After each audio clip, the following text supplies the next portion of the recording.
Hello everyone, very good morning. तो चलिए, आज संडे है एंड आज का जो हमारा प्रोग्राम जो मैंने शुरू किया है।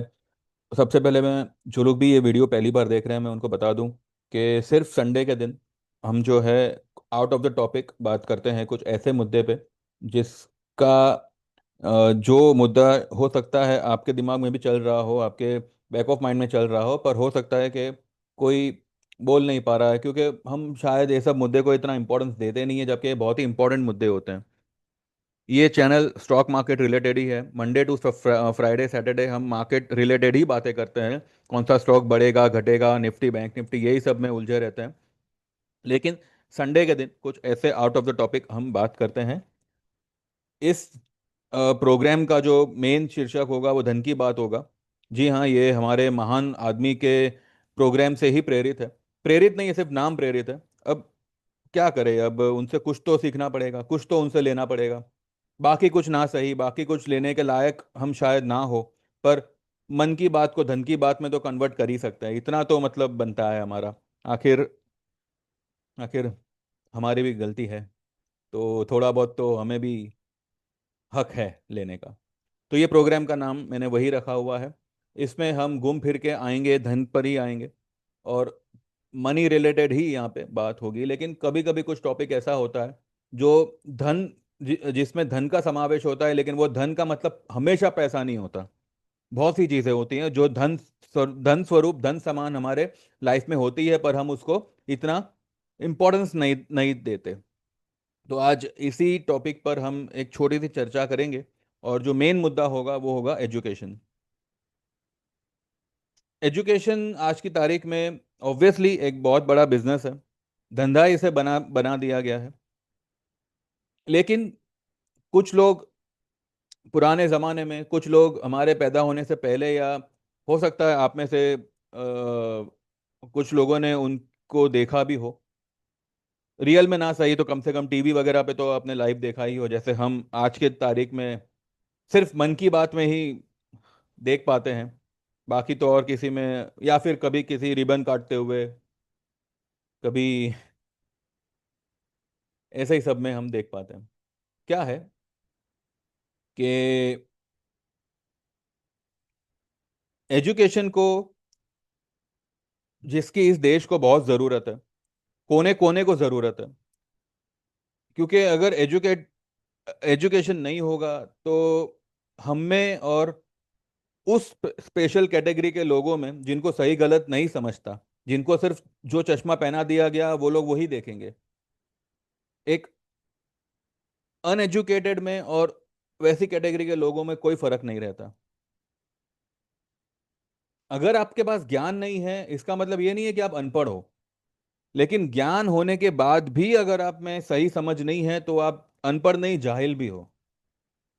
लेकिन यहाँ पे हम सिर्फ ज्ञान की बात करेंगे। ज्ञान, एजुकेशन, जिस जिन लोगों ने पुराने जमाने में एजुकेशन को इम्पोर्टेंस दिया था, एजुकेशन को एक बड़ा क्या कहते हैं, एक बड़ा महत्व दिया था लोगों की लाइफ में, एजुकेशन का क्या रोल हो सकता है उस पे लोगों को समझाने की कोशिश की थी।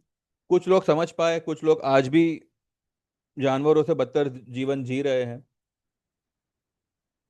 हमें ये तो मानना पड़ेगा कि आज मैं जिस माध्यम से आप लोगों से बात कर रहा हूं, वो देन एक ऐसे इंसान की है जिनको आज की तारीख में नहीं, पिछले 10 सालों में उसके उनके और उनके परिवार को बहुत बुरी तरह से अनाप शनाप बक के आ गए। पर ये अचीवमेंट उनका, और ये साफ शब्दों में कहूं तो ये मेहरबानी उनकी हम पर है, जो हम आज उसके फ्रूट्स को एंजॉय कर रहे हैं, और वो है कंप्यूटर।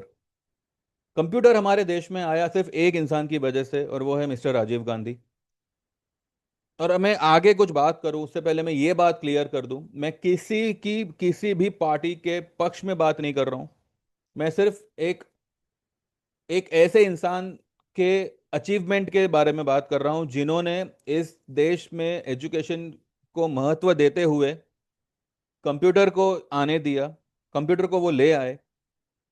जिसकी वजह से आज हर फील्ड में, हर एक फील्ड में, यहां तक के लोगों को टाइम पास भी करना हो तो भी वो कंप्यूटर लेके ही बैठेंगे। ठीक है। क्योंकि वो पढ़े लिखे थे, क्योंकि उनकी उनका परिवार पढ़ा लिखा था, एजुकेशन को उन्होंने इंपॉर्टेंस दिया, तो उन्होंने देश को, समाज को कंप्यूटर दिया। उसके सामने ये बंदा जो खुद कह चुका है कि वो 35 साल भीख मांग के खाया है, उसने देश को मंदिर दिया। मंदिर के खिलाफ नहीं हूं मैं, मंदिर के खिलाफ नहीं हूं, किसी भी धर्म के खिलाफ नहीं हूं, मंदिर इंपॉर्टेंट है, बहुत इंपॉर्टेंट है। लेकिन जब हम देश की बात करें, जब हम विकसित भारत की बात करें, जब हम ये कहें कि हमारी इकोनॉमी, जब हम इकोनॉमी की बात करें, वहां पे देश में कुछ ऐसे ऐसी डेवलपमेंट होनी चाहिए जिसके रिजल्ट्स, जिसका जो फायदा है वो आने वाली पीढ़ी दर पीढ़ी उसको एंजॉय करती रहे। अब जिसने खुद 35 साल भीख मांग के खाया हो, उसने मंदिर दिया, बिकॉज मंदिर मस्जिद के बाहर ही तो भिखारी पाए जाते हैं। तो जो जैसा है, उसने समाज को वैसा देने की कोशिश की। राइट। अब ये सुनकर आ जाएंगे कुछ, आइए, मैं तो वेलकम करने के लिए बैठा ही हूं। किसी को क्रिटिसाइज नहीं है, किसी के ऊपर उंगली नहीं उठाई जा रही, लेकिन और यहां पे फॉल्ट किसी भी पार्टी का नहीं है। यहां पे अगर सही मायनों में कोई गलत है तो वो है हम, जनता। क्यों? एक छोटा सा एग्जांपल मैं आपको देता हूं। मान लीजिए हम, ऑब्वियसली हम इंडियन है तो हमारा परिवार भी बड़ा ही होगा, जॉइंट फैमिली होगी, काका मामा चाचा भतीजा सब रहते होंगे एक ही परिवार में, बड़ा परिवार है। मान लीजिए बड़ा परिवार ना सही, कुछ 6-7 लोगों का फैमिली है जिसमें एक बंदा कमा रहा है, मानिए फादर हो गए या ग्रैंडफादर हो गए, कमा रहे हैं, उन्होंने सब कुछ बनाया, सब मिलकत बनाई, जायदाद बनाई, प्रॉपर्टीज, बिजनेस खड़े किए। फिर फादर की बारी आई, उन्होंने कुछ बिजनेस को बेच दिया, कुछ बिजनेस शट डाउन कर दिए, कुछ प्रॉपर्टी बेच दी। फिर उनके बेटे की बारी आई, उन्होंने भी कुछ बेचा। परिवार को क्या मिला? जो हमारे परदादा बना के गए, आज हमारे बड़ों ने, जो हमारे फादर हो या हम ही क्यों ना हो, अगर हम उनको कुछ, उनकी बनाई हुई प्रॉपर्टी को तितर बितर करने लगे, या हम परिवार को वो ना दे पाए जो उन्होंने एक जमाने में दिया था, वन सिंगल हैंडेडली कमा कर, हम इतने सारे लोग कमा कर भी एक परिवार नहीं चला पाए, तो ऑब्वियसली परिवार से एक आवाज आएगी। एक आवाज आएगी कि भाई आप जो कर रहे हो वो परिवार को पूरा नहीं पड़ रहा। तो जब हम एक घर के माहौल में इस तरह के क्वेश्चन उठा सकते हैं, तो आज अगर हम देश की बात करें, देश मतलब क्या? एक बड़ा ग्रुप ऑफ पीपल, जिनमें से वो ग्रुप ऑफ पीपल कुछ लोगों को चुनता है कि भाई आप देश की बाकी सारी समस्याओं का ध्यान रखो, बाकी का हम देख लेंगे। और वही सारी समस्याएं बढ़ती रहे, दिन ब दिन बढ़ती रहे, और हम उसको क्वेश्चन करने के बजाय डेवलपमेंट मान के चले, तो इसमें गलती और किसी की नहीं है, सिर्फ हमारी है।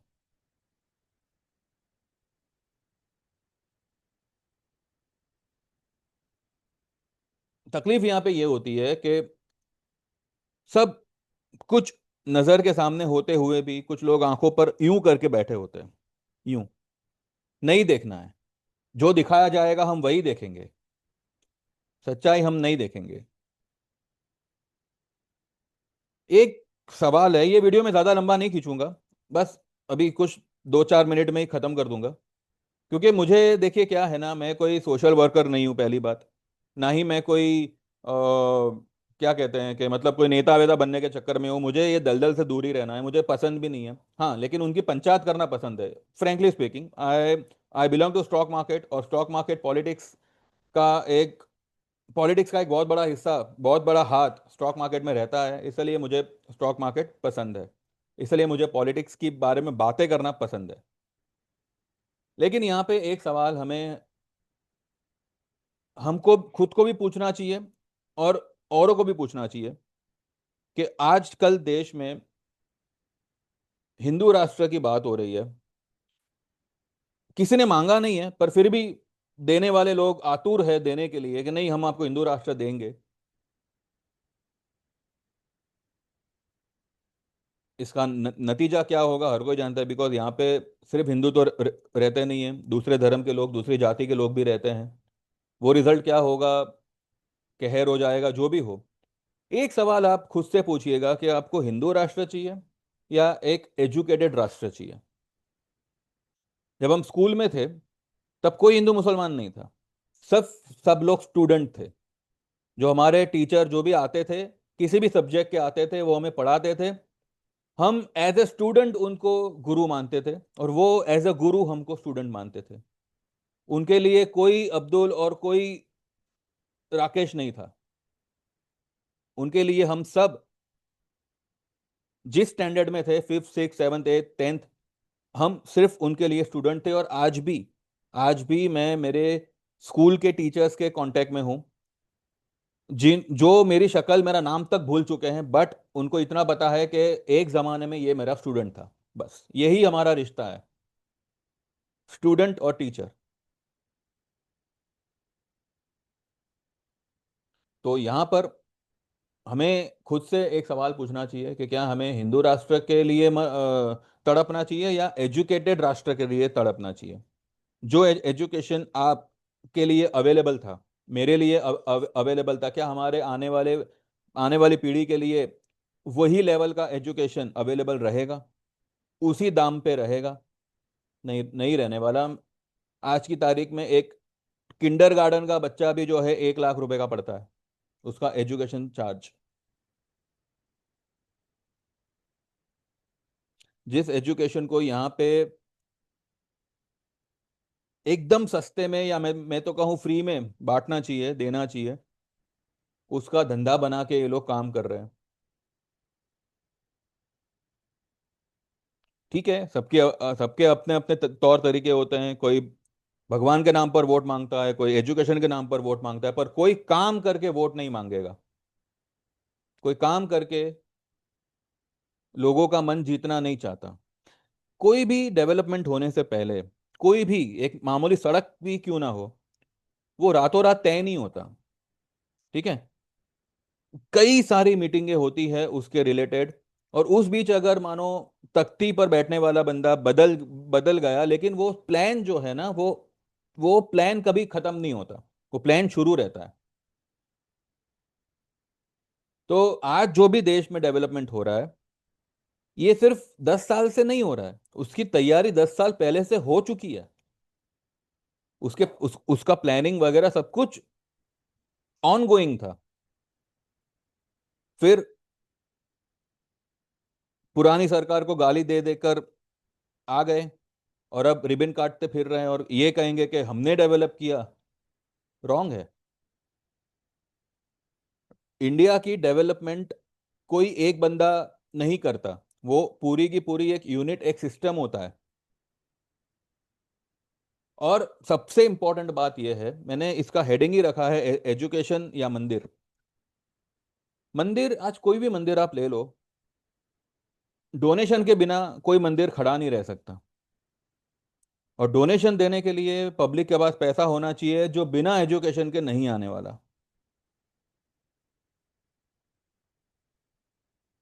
आज की तारीख में आप किसी भी मंदिर चले जाओ, इवन आप भी फेसबुक वगैरह देखते होंगे, वृंदावन में मंदिर बनाना है चंदा दो, फलानी जगह पे मंदिर बनाना है चंदा दो। कभी किसी भी बड़े आदमी ने या एक संगठन ने ये कहा है कि यहाँ पे एक 10th स्टैंडर्ड तक की स्कूल बनानी है, चंदा दो, जहाँ पे हर धर्म के बच्चों को हम स्टूडेंट बनाएंगे, कोई यहाँ पे हिंदू मुस्लिम नहीं रहेगा? पर ऐसा नहीं कर सकते, क्योंकि एजुकेशन के साथ साथ धर्म भी आज एक धंधा बन चुका है।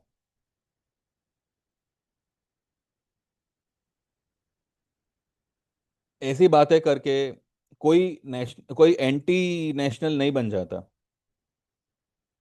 नेशन में ये सब तो हमने नहीं चाहा था, नेशन हमारा ग्रो करे, नेशन हमारा शाइन करे, ये चाहा था। और वो शाइन कैसे होगा?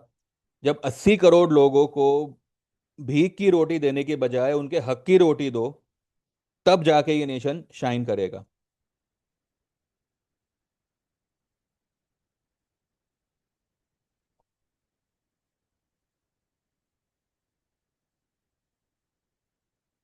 एक लेडी, इंडिया में लेडीज का क्या स्थान है मुझे बताने की जरूरत नहीं है, हर कोई जानता है। पर उस समय पे जहाँ पे औरतों की कोई वैल्यू नहीं हुआ करती थी, आज तो चलो, आज तो आज की औरतें तो मतलब अच्छा खासा आदमियों से ज्यादा आगे कमाने लगी है, हर एक फील्ड में दे आर नंबर वन। पर उस जमाने में, 71 के जमाने में, एक लेडी जिसके ऊपर भी कई प्रेशर आए थे, और उन्होंने साफ इनकार किया था कि हमारे मामले में दखल मत दो, ये हमारा मैटर है। और उनकी वजह से आज बांग्लादेश बना। और आज एक फोन आता है और आप सीज फायर करते हो। किस में कितना दम है ये पब्लिक को पता है। जिसको नहीं पता है वो उस स्पेशल कैटेगरी में आएंगे जिनको मैं टारगेट कर रहा हूँ। मुझे उनसे कोई प्रॉब्लम नहीं है, मैं उनके लिए दुआ करता हूँ कि वो, उनको भगवान सद्बुद्धि दे, ताकि वो सही रास्ते पे आए और इंसान बने जो वो पहले हुआ करते थे। ठीक है, ये जो वायरस घुस गया है ना उनके दिमाग में, दिल में, वो धीरे धीरे निकले, और वो एक सही ढंग से दुनिया को देखे और अपनी लाइफ जिए। ये वीडियो देखकर किसी का भी मन दुखा हो, मैं यहाँ पे किसी का मन दुखाने नहीं बैठा, ना मैं किसी को यहाँ पे खुश करने बैठा हूँ। जो फैक्ट पिछले वीडियो में बताना रह गया था, पिछले हफ्ते के वीडियो में बताना रह गया था, वही मैंने यहाँ पे डिस्क्लोज किया हुआ है। ये सवाल आप खुद से पूछिएगा।